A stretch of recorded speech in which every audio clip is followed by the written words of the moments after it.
Well, it's great to be back with you guys. I was realizing as I was driving up this evening that the last time I was in this building was 8 years ago, almost to the day, when you guys held a forum between four random guys running for Congress. And it was one of those nights where I realized that I had no place running against Joe Neguse for Congress. Top star. And very soon after that, before the primaries, I realized that I dropped out of the race.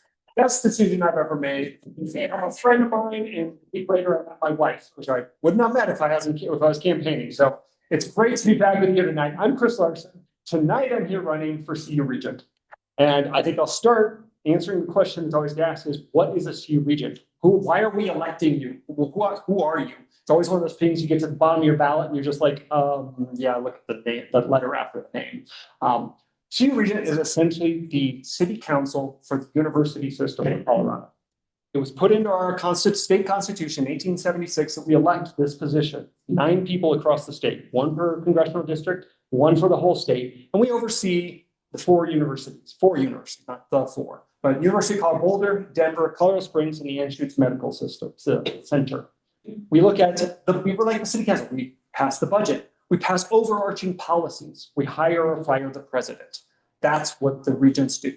It's one of those positions that usually runs a little under the radar, a little bit less in the last few months, if you've noticed. But it's also one of those positions where this year, like you've heard from all these other candidates tonight, we need to have new leadership and new progressive thinking there because we're under attack.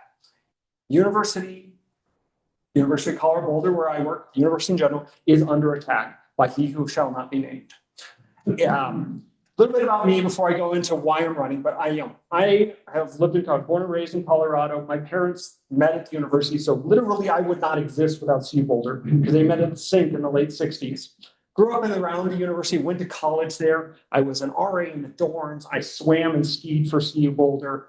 I made it my life. I got my first taste of research at CU Boulder, working on Mars climate research. And that launched my career. I went away, got my PhD in planetary science, and I was lucky enough to come back to CU. And for most of the last 20 years, I've worked at the Laboratory for Atmospheric and Space Physics. It's a big research institute at the university. We build NASA spacecraft.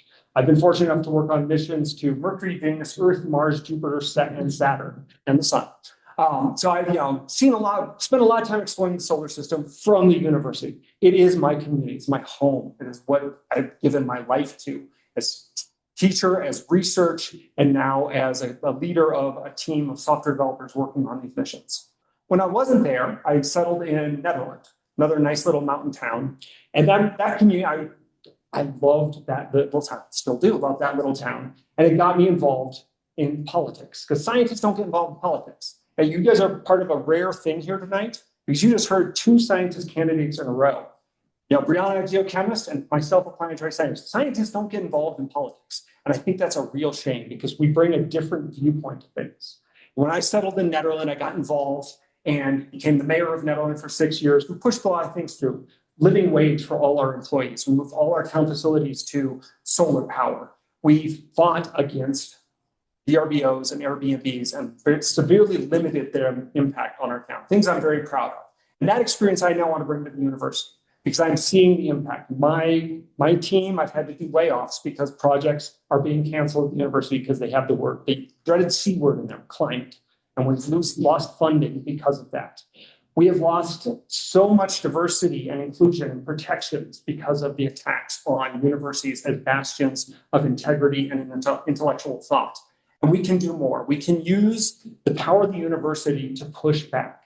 The university is the 3rd largest employer in the state, 15,000 or so employees. It has a budget of almost $7 billion. We can use these tools to push moral issues. We can say, no, we are not going to use our budget to support key lime air, which is flies around our sports teams and deportation flights for ICE. That should be a policy that we can say no to. We can use the budget as a tool to do that. And that's what I look forward to doing as a regent. I am running through the caucus assembly process.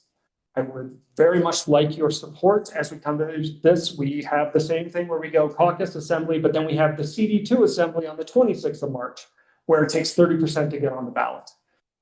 I would love to answer any of your questions. I'm a scientist. There's nothing I like more than a good question. So please reach out because I've used up all my time, and look forward to seeing you guys again, not in 8 years, but sooner than that. Thank you.